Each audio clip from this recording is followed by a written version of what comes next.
नमस्कार दोस्तों, आप देख रहे हैं एसवी होम न्यूज चैनल और संजय विश्वकर्मा के साथ। आज हमारे साथ प्रतापगढ़, उत्तर प्रदेश प्रतापगढ़ भारतीय जनता पार्टी जिला अध्यक्ष हरिओम मिश्रा जी हैं और एसवी होम न्यूज चैनल के माध्यम से अपने समस्त देशवासियों को मकर संक्रांति और 26 जनवरी की शुभेच्छा देते हुए और हम उनसे बात करेंगे जो एक किसान बिल निकाला गया है भारतीय जनता पार्टी प्रधानमंत्री मोदी जी ने जो ये बिल पास किया है उसके विषय में क्या कहें।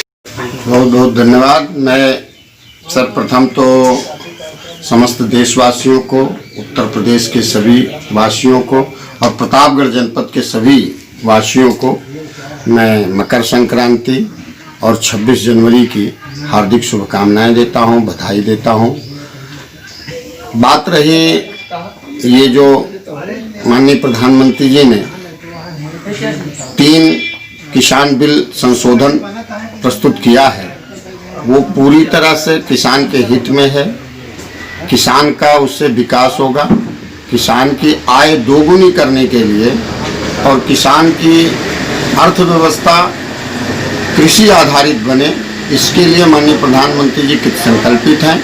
इसी के लिए उन्होंने पुराने जो कानून किसानों के लिए बने हुए थे उसमें उन्होंने 3 संशोधन किया है, बहुत ही महत्वपूर्ण है। उसको लेकर के प्रधानमंत्री जी और हमारी सरकार पूरी तरह से तटस्थ है और उसको लागू करने के लिए पूरी तरह से सचेत है। माननीय उच्च न्यायालय ने एक समिति का गठन कर दिया है, 1 महीने के अंदर उसका प्रस्तुत करेगी रिपोर्ट और उसके आधार पे वह लागू होगा। किंतु ये जो तथाकथित किसान जो बिचौलिए हैं, जो किसानों को भड़काने का काम कर रहे हैं, इनका ये जो आंदोलन है ये पूरी तरह फ्लॉप है। ये एक प्रदेश का, मात्र पंजाब प्रदेश का ये आंदोलन है, प्रायोजित आंदोलन है। बिचौलिए का, पूंजीपतियों का ये प्रायोजित आंदोलन है। इसमें किसान पूरे देश का कहीं नहीं सम्मिलित है।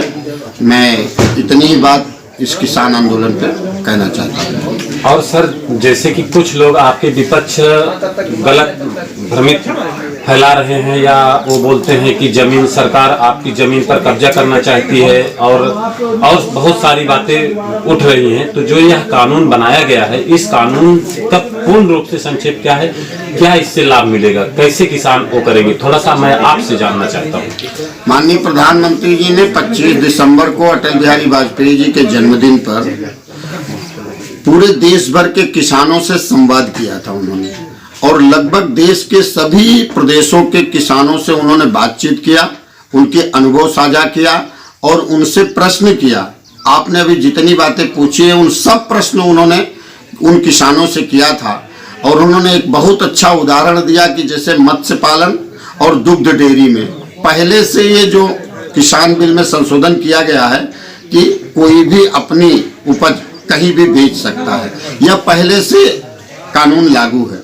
आज तक किसी की भी गाय किसी पूंजीपति ने या दुग्ध डेयरी ने नहीं हड़प लिया, किसी की भी मछली पालन का तालाब नहीं हड़प लिया, बल्कि वो केवल मछली निकालता है, वो मछली ले जाकर के विदेशों में एक्सपोर्ट करता है, चाहे मार्केट में बेचता है, चाहे दुकान लगा करके बेचता है। ठीक इसी प्रकार इस किसी संशोधन बिल में किसान अपनी उपज कहीं भी बेच सकता है। जैसे अगर किसान को 1 बोरी चावल ले करके और उसका लड़का बम्बई में काम करता है, नौकरी करता है या व्यापार करता है और अपनी खेती की उपज 1 बोरी चावल लेकर के बॉम्बे जाना चाहता है, तो बस स्टेशन पर, रेलवे स्टेशन पे निकलते समय, प्रवेश करते समय उसको 52 प्रकार की बातें करनी पड़ती है, वो नहीं ले जा सकता है क्योंकि अभी प्रतिबंधित है कि किसान अपने ही प्रदेश के अंदर अपनी उपज को बेच सकता है। अब किसान स्वतंत्र है, पूरे देश भर में किसी भी मंडी में, कहीं मंडी परिषद समितियों में अथवा कहीं भी बेच सकता है। एक और भ्रम फैलाया जा रहा है कि मंडी समिति